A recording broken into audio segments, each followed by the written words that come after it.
You'll get a lot of my voice this morning because Priscilla is away with, bless you. Priscilla is away with people she's known since second grade, which absolutely amazes me. And we can lift her up during the prayers of thanks. But it means that you're stuck with me this morning. Our first reading this morning is from the poet Jane Hirshfield, and it's a pandemic poem. This is one of the first poems I remember reading that clearly came out of the context of pandemic shutdowns.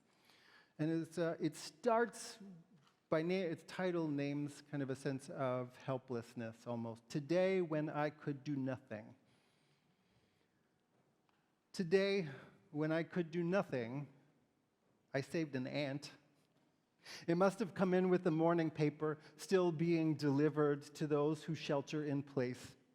A morning paper is still an essential service. I am not an essential service. I have coffee and books, time, a garden, silence enough to fill cisterns. It must have first walked the morning paper as if loosened ink taking the shape of an ant, then across the laptop computer, warm, then onto the back of a cushion, small black ant, alone, crossing a navy cushion, moving steadily because that is what it could do. Set outside in the sun, it could not have found again its nest. What then did I save? It did not move as if it was frightened, even while walking my hand, which moved it through swiftness and air. Ant, alone, without companions, whose ant heart I could not fathom. How is your life? I wanted to ask. I lifted it, took it outside. This first day when I could do nothing, contribute nothing, beyond staying distant from my own kind. I did this. The Bible reading it's a short one this morning. It's in this series of episodes we've been hearing from Matthew chapter 22, when Jesus has been in a series of disputes. It says, when the Pharisees heard that Jesus had silenced the Sadducees, they gathered together, and one of them, a legal expert, asked him a question to test him. Teacher, which commandment in the law is the greatest one? He said to him, you shall love the Lord your God with all your heart and with all your soul and with all your mind. This is the greatest and first commandment, and a second is like it. You shall love your neighbor as yourself. On these two commandments hang all the law and the prophets. That's the gospel reading. In a short poem called Natural Resources, the poet Adrian Rich writes, my heart is moved by all I cannot save. So much has been destroyed. I have to cast my lot with those who age after age, perversely, with no extraordinary power, reconstitute the world. It's so easy to become paralyzed, so easy to become overwhelmed. There's so much pain in the world, so much that we watch and know should not be as it is. How long have we been watching Russia's assault on Ukraine? And now the suffering in the Middle East is devastating. The many, many people in Gaza, the Israelis who wonder where their family members are and are also grieving. We should be shocked and horrified by the attacks on civilians, and even more horrified by what is happening to Gaza, the entire population. This week in Maine, somebody with easy access to guns and a reason that was known only to him killed 18 people in a bar and a bowling alley, and then himself. A fast-moving hurricane surprised Acapulco. A study came out predicting that the melting of part of Antarctica, the ice shelf, is unavoidable no matter what we do. My heart is moved by all I cannot save. The Bible reading this morning in Matthew wraps up a section in the gospel where different groups of religious leaders and their followers have been coming to Jesus, seemingly one after the other, to debate with him. They've tried to trip him up and make him say something in public that would erode his support and undermine his standing. On the one hand, this is the gospel writer kind of setting Jesus up as the hero. And on the other hand, this is truly part and parcel of Jewish life, debating and wrestling through the implications of what it means to be human and to follow God. In this case, sometimes Jesus said surprising things. In this case, he wasn't saying anything controversial. He wasn't even saying anything particularly original. When religious leaders and legal experts ask him to name the most important part of Jewish scriptures, he quotes the Shema, which means hear, to hear. It's part of Jewish daily prayers to this day. Shema Yisrael, hear, O Israel, the Lord is God, the Lord alone. You shall love the Lord your God with all your heart and with all your soul and with all your might. That's just Deuteronomy that Jesus is quoting. And then he follows it up by quoting a verse from Leviticus that says, you shall not take vengeance or bear a grudge against any of your people. You shall love your neighbor as yourself. Jesus is asked, what's the most important thing about following God? He points to two verses of Hebrew scripture. Jewish teachers before and after Jesus had pointed to those very same two scriptures. Rabbi Akiva, who was born about 50 years after Jesus, said that to love your neighbor as yourself is the greatest principle of the Torah. Another later Jewish source quotes the sage Hillel, who was born a little before Jesus, but was still active and teaching at the time of Jesus, as paraphrasing that Leviticus verse for a non-Jewish person by saying, whatever is hateful to you, do not do it to your neighbor. That is the Torah. The rest is commentary. Go study. I love that. Go study. The key to life in the Spirit, love God and love people. It's really a simple formulation. It gets harder when we start looking at the world around us, I guess. Maybe we can extrapolate from it that loving people is one of the best ways to love God. Another writer in the Bible, in the Christian New Testament, put it that way almost verbatim, almost exactly.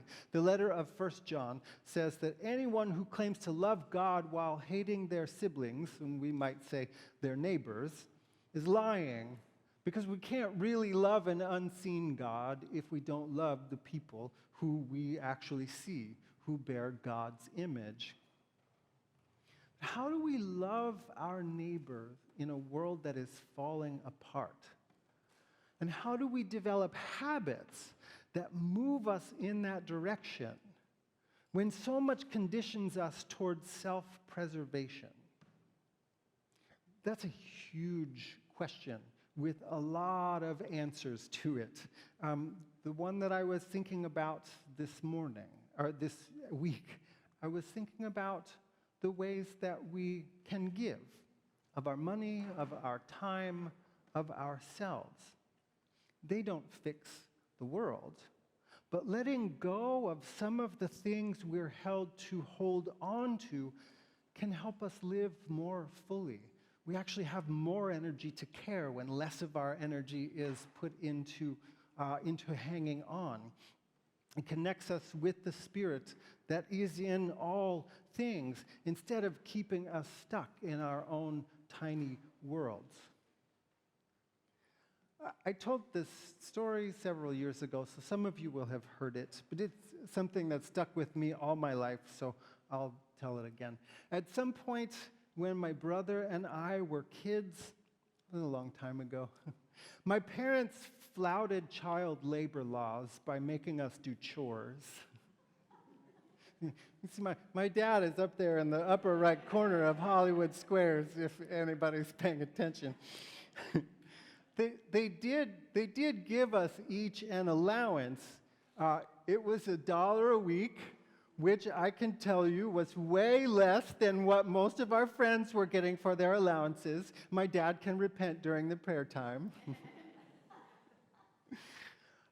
As they started to give us a little bit of money, my parents also tried to teach us generosity and give us a sense of responsibility as well. They sponsored kids through the Christian Children's Fund, which I'll say I'm probably ambivalent about at this point in my life. They might be as well. I don't know. I'm sure it's got a backstory that's as complicated as any organization that started out of Christian overseas missions. There's a lot of complicated stuff around that. But the material support that they provided children, their families, and their communities was real. And in fact, one of the people that they sponsored some number of years ago found me on Facebook and friended me. So something real happens there. One of the mailers that came when you supported them, they always told stories, personal stories. And this one was about a young boy living in a Latin American nation whose name was Antonio. It spelled out some of the ways that sponsorship had strengthened his community and made his life better. My parents wanted to teach us that now that we were earning a little money, that we should be a part of that. So there's a little plastic bowl that lived on one of our kitchen shelves that became known as the Antonio Bowl. It was a reminder that we're in a world where not everybody has the things that they need. And while none of us can fix that entirely, we are responsible to do something about it. So we would take, when we had some allowance money or found things or had change from buying stuff with that allowance, the change would go in the bowl. Or when we were feeling reflective and responsible for things, the change would go in the bowl. And after my brother and I had built that up a little, my parents would write a check and send it off. Sometime later, we learned about tithing to our congregation as well. I think there must have been some kind of series about it in my childhood church. I don't remember the circumstances. I just remember some talk about one of the couples in church saying how they had struggled with debt until they started tithing to the church. And I think the implication was that God was blessing them for being generous and supporting the church's ministries. I think the reality is that planning to be able to tithe made them also pay attention to their finances in ways that they hadn't done before. But I also think those two things aren't necessarily mutually exclusive. Anyhow, soon enough, we had another practice to go alongside the Antonio Bowl on the kitchen shelf. Instead of, or maybe this was in addition to, I don't really remember, but instead of, or in addition to, putting the dollar in the bowl when the offering came around, that dollar that my dad would hand us just before the bowls came around so we didn't lose it, we would also put in a little bit of our allowance. I can neither confirm nor deny that we were still earning just $1 a week at that time. Early on, my parents helped to teach me that I am not the most important person in the world, nor do I exist unto myself. I exist in a world where I depend on other people, and other people depend on me. When it comes to giving money, I think about giving as a part of what it means to live interdependently. I give to church because I believe in the values of this community, and I'm not just saying that because I earn a good part of my livelihood from it. Kathy and I also try to support a wide range of other things: racial justice, peacemaking, hunger relief, environmental justice. The arts are important to me. We give in ways that are direct and don't show up on tax records. I thought a long while about whether I was going to give you numbers. We don't have we don't have a practice here or a culture of people talking about what they give, and people get really anxious when you try to change that. So I'm not going to give you numbers, but I'll say if anybody is curious to know what we pledge or what we give, I am happy to tell you. And I'm not. I also felt weird because I'm not trying to make myself the hero in the story. This is just the most personal story I know of talking about a way of being in the world that tries to make the world a little better by letting go of self. I'm also going to name, if you ask me for numbers or percentages or whatever, I'm going to name to you right up front that Kathy and I both came into our adulthood with no undergraduate debt because our parents took that on for us, nor are we raising kids. So anything that I would tell you would need to be translated into your own life. Racial privilege and class privilege positioned us well. Not everyone can give the ways that we do. There are ways I think that we should probably give more. And money is just one thing. Money is just one part of giving and of generosity, and a limited one at that. But it is a way of loving God by loving neighbors. Giving time, giving skills, giving your voice to causes, to getting in touch with legislators, to joining with others who are demanding justice, giving attention to your neighbor who is hurting, and just listening to them. Those are also important. So many of you here do so many things to give of yourselves, to open up to the people around you and the world around you. Your giving and your service are acts of worship. They are ways of loving God. And none of it, at least none of it on its own, is going to save the world. Not all at once, at least, and maybe not very much of it. All of those things that I named at the beginning are still true. There is still suffering all around us. And maybe all the ways that we give of ourselves will feel insufficient, and maybe they are. Maybe the best that we can do is to let our hearts be moved by all we cannot save. When there's nothing else that we can do, maybe we can save an ant, and maybe that's worth something. In her novel, The Painted Drum, the Ojibwe writer Louise Erdrich says this.